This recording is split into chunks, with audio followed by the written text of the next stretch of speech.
Good morning, everyone. I'm former Councilman TimBen Boydston, and I'm here to tell the people of Santa Clarita that their election for City Council on April 13th is being influenced by out-of-town special interests. Furthermore, these special interests have not filed at our city clerk's office, as we candidates are required to do. If you write a check to my campaign for $10, I'm required to write down your name. If you donate $100, I'm required to report your name, address, and employer to the city clerk. And your name is available for all the members of the public to see down at City Hall. And yet, G&L Realty Company puts $20,000 into our race, and they do not report anything to our city clerk. I drove to Downey to uncover this attempt to buy our city's election. It appears as if G&L Realty is paying back our city council incumbents for their votes to approve the construction of 3 huge office buildings, which were approved by our incumbents without sufficient parking. I call upon the citizens of Santa Clarita to show the politicians that our city cannot be bought by voting for candidates that will approve projects who will not ruin existing neighborhoods.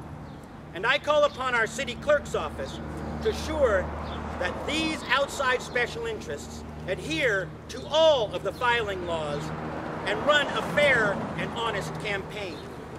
Thank you, and now I'm going to turn this over to David Gauny, a fellow candidate for City Council, and I'll give you afterwards, copies of the filing of G&L for the $20,000 that supports the 3 incumbents. Thank you.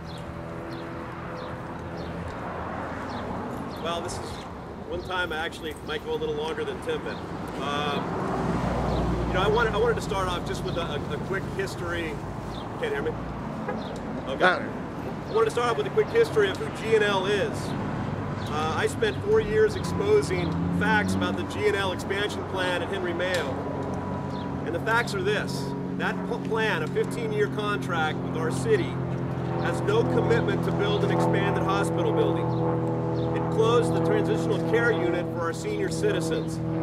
And it delayed talk of a regional medical center for at least another decade, which is something we desperately need in this city to continue our development. G&L and their lobbyists did a very good job of confusing these facts for our public. They just called it a NIMBY issue and made it go away. But this failed. People kept showing up at the hearings. So they used a PAC called Citizens for Integrity in Government to pump $29,500 to buy candidate Lori Inder's seat in our 2008 City Council campaign. The rub is that residents were unable to identify who funded her election until July because the Citizens for Integrity in Government PAC failed to file within the city as required by FPPC rules. This was illegal. FPPC rules state that pre-election filings from PACs must be made within the local election office where the expenditure is made, and that would be our City Council Clerk's office. Now in 2010, between February 27 and March 27th, G&L has contributed $20,000 to the incumbents. Again, they refused to file locally. TimBen Boydston had to drive down to Downey yesterday to find out the facts about who's contributing money to our local elections here. He found that $13,000 was spent, roughly $2,000 on robocalls, and $12,000 spent on 5 mailings. Now I want to show you guys, these are just the mailings I've received at my house. This is a nice 4-colored, 2-sided brochure. This is another one. This is another one. This is another one. And this is another one. These were all paid for by Citizens for Integrity in Government. And I'm going to tell you, I've had to do 1 or 2 of these mailings. I've got another one in the works right now. It's really tough to print and deliver 5 mailings for $12,000. My suspicion, I'm not going to say this is fact, but I think we're going to see some much higher numbers on these expenditures, but it'll be after this election is done, unfortunately, again. To put things in perspective, as a challenger, I raised roughly $8,000 in this reporting period. I did it with a lot of hard work, a lot of checks that were $25 from elderly people. Most of them were about $99 or less, and a few of them were $360, which is the maximum an individual can contribute. Yet the incumbents received $20,000 from one company that does not even reside in our city. A single company, G&L Realty, has now substantially bankrolled 4 of our 5 city council members. Our public needs to know this is happening. Our public needs to ask why they are hiding their reports from the legal requirement placed on all candidates. Our public needs to rid ourselves of incumbents who are running as a voting bloc for the sole purpose of being financed by such an outside interest. The only time I have seen flyers supporting the 3 incumbents has been paid for by Citizens for Integrity in Government. Make no mistake, this is precisely how so many other cities have given way to LA's urban sprawl.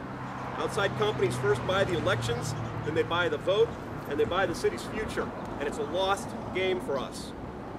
The only guaranteed benefit in the city's contract with G&L Realty boiled down to a paltry $250,000 check to a new transitional care unit. This barely buys a condo, and that project to them is worth tens of millions of dollars. G&L could have used their $20,000 to help our seniors, but instead they chose to buy our elections so they wouldn't have to give anyone else another dime here. If I'm elected, I will fight to put every curb and every control in place to limit PAC contributions and to maximize transparency in our local elections. In my view, this is a virtual fraud on our electorate. It is manipulation of the will of our people. And I want to share something I printed out. I'm almost done here, guys. Santa Monica has passed an ordinance, and I'm just going to paraphrase a couple things out of here. It says Santa Monica is a relatively small city with a strong sense of community and robust tradition of resident participation in local government. They've passed a law saying they will limit contributions to candidates and committees to the full extent allowed by law to help promote participation in government and trust that the democratic process is not being subverted by affluent special interest groups. Powerful special interests in Santa Monica have in past elections sought to use their wealth to dominate election results. And I want to say one other thing. No person, this is from their law, no person shall make any candidate for office or no person shall make to any candidate for office or to the controlled committee of such a candidate or to any committee which supports or opposes such a candidate a contribution or contributions totaling more than $250 for each election. I want to see the same kind of curbs put in place in our local city elections here. This absolutely can be done, and this is how the incumbents stay in office for 16 years. Please vote no incumbents in this election. Thank you.